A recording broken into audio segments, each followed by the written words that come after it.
প্রিয় শিক্ষার্থীবৃন্দ, আসসালামু আলাইকুম। স্বাগতম জানাচ্ছি তোমাদেরকে আমার ইউটিউব চ্যানেলে। সাথে আছে আমি তাকিবুল হোসেন জয়, সহকারী শিক্ষক, ত্রিমোহনী আদর্শ উচ্চ বিদ্যালয়। আজকে আমরা আলোচনা করব তোমাদের সপ্তম শ্রেণী 2025 সালে যে সকল শিক্ষার্থী রয়েছে তাদের গণিত বিষয়ক বইয়ের অনুশীলনী 2.2-এর 5 এবং 6 নম্বর অঙ্কটি নিয়ে। তা আমরা যদি এখানে খেয়াল করি, 5 নম্বর অঙ্কে চেয়েছে প্রতিটি চকলেট 8 টাকা হিসাবে ক্রয় করে 8.50 টাকা হিসাবে বিক্রয় করে 25 টাকা লাভ হলো। মোট কতটি চকলেট ক্রয় করা হয়েছিল? তার মানে সে 8 টাকা দরে একটা চকলেট কিনছে, 8 টাকা 50 পয়সা দরে সে চকলেটগুলো বিক্রি করছে, এতে তার 25 টাকা লাভ হলো। তাহলে সে কতগুলো চকলেট ক্রয় করেছিল? তারপর প্রতি মিটার 125 টাকা দরে কাপড় ক্রয় করে 150 টাকা দরে বিক্রয় করলে দোকানদারের 2000 টাকা লাভ হয়। দোকানদার মোট কত মিটার কাপড় ক্রয় করেছিল? তো এখানে দুইটা অঙ্কই সেম একই ক্যাটাগরিতে। তো চলো আমরা এবার 5 নম্বর অঙ্কের সমাধান শিখে ফেলি। লিখব, দেওয়া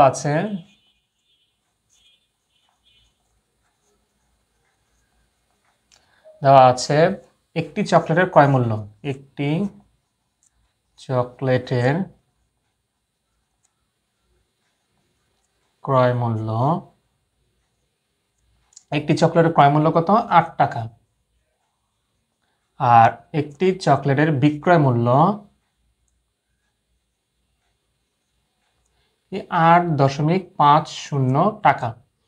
তো আমরা জানি যে লাভ বা ক্ষতি নির্ভর করে হচ্ছে ক্রয় মূল্যের উপরে। আমরা এখানে যদি দেখি যে ক্রয় মূল্য হচ্ছে 8 টাকা আর বিক্রয় মূল্য হচ্ছে 8.50 টাকা, তাহলে ক্রয় মূল্য থেকে বিক্রয় মূল্য বেশি, তাহলে লাভ হয়েছে। লিখব, সুতরাং লাভ সমান সমান 8.50 মাইনাস হচ্ছে 8 টাকা। কারণ লাভ সমান হচ্ছে বিক্রয় মূল্য মাইনাস ক্রয় মূল্য, তাহলে 0.50 টাকা তার প্রতিটি চকলেটের লাভ হয়েছে। তাহলে একটা চকলেটে তার লাভ কত? 0.50 টাকা। আর সে মোট কত টাকা লাভ করেছে? 25 টাকা। তাহলে 25 টাকা লাভ করতে তার কয়টা চকলেট বিক্রি করতে হয়েছে? তাহলে এখানে একটি চকলেট লাভ হয়েছে কত? 0.50 টাকা। তাহলে 0.50 টাকা লাভ হয় একটি চকলেটে। তাহলে এত টাকা লাভ হয় একটি চকলেটে, সুতরাং 1 টাকা লাভ হয়। তাহলে এটা আসবে নিচে 0.50 আর উপরে হচ্ছে 1। চকলেট বেশি বিক্রি করতে হবে। এরপরে হচ্ছে তার 25 টাকা লাভ করতে হবে। তাহলে 25 টাকা লাভ করতে গেলে আরো বেশি, তাহলে 1 গুণন 25, নিচে 0.50। তাহলে এখানে মূলত জিনিসটা হচ্ছে এরকম যে 1 গুণন 25 আর 0.50। তো 0.50 এখানে যেহেতু দশমিক আছে, তাহলে উপরে দশমিকের জন্য 1 আর দশমিকের পরে 2টা ঘর, তাহলে 2টা শূন্য। তাহলে সে আর 0.50 হবে না, এটা হয়ে যাবে 50। তাহলে আমরা যদি কাটাকাটি করি, 50 দুগুণে 100 আর 25 দুগুণে 50, তাহলে 50টি চকলেট। তার মানে তাকে 25 টাকা লাভ করতে গেলে তাকে বিক্রি করতে হবে 50টি চকলেট। তাহলে উত্তর 50টি চকলেট। উত্তর 50টি।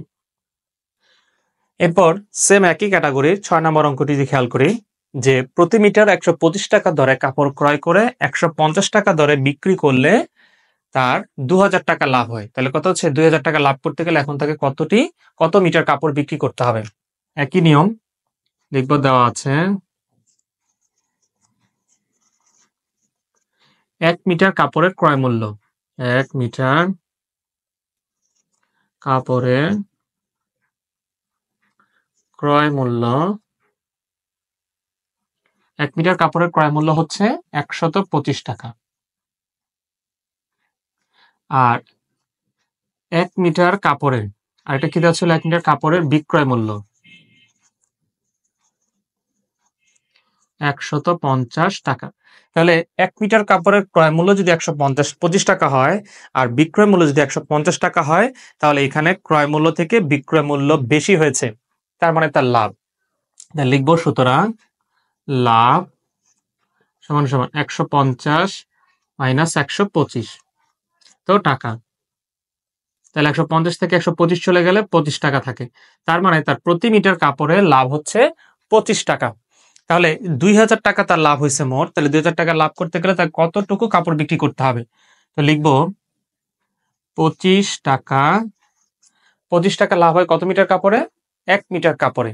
25 টাকা লাভ হয় 1 মিটার কাপড়ে। মিটার কাপড়ে। তাহলে 1 মিটার কাপড়ে। তাহলে সুতরাং 1 টাকা লাভ হয়। তাহলে 1 উপরে 25 নিচে। তাহলে সুতরাং 2000 টাকা লাভ হয়। তাহলে এটা কি হবে? 2000 উপরে যাবে। তাহলে 1 গুণন 2000 নিচে হচ্ছে 25। তাহলে আমরা 2000 দিয়ে 25 কে ভাগ করব। 2000 দিয়ে 25 কে, সরি 25 দিয়ে 2000 কে ভাগ করব। তাহলে এই দুই সংখ্যা যাবে না। 4 সংখ্যায় 200 মধ্যে 8 25 200 বিয়োগ করলে থাকে না 0 0। তাহলে 80 মিটার। তার মানে তাকে 2000 টাকা লাভ করতে হলে 80 মিটার কাপড় বিক্রি করতে হবে।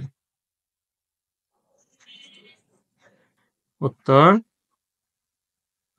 80 মিটার। তো এই হচ্ছে তোমাদের অনুশীলনী 2.2 এর 5 এবং 6 নম্বর অঙ্কের সমাধান। আশা করি এই ভিডিওটি তোমাদের এই অঙ্কটি বুঝতে সহায়তা করেছে, দুইটি অঙ্ক বুঝতে। তাহলে অবশ্যই বলবো, যদি উপকৃত হয়ে থাকো তাহলে অবশ্যই বলবো, যারা আমার চ্যানেল নতুন তারা অবশ্যই আমার চ্যানেলটিকে সাবস্ক্রাইব করে পাশে থাকা বেল আইকনটি অন করে পরবর্তী ভিডিওর জন্য আমার সঙ্গেই থাকবে। ধন্যবাদ।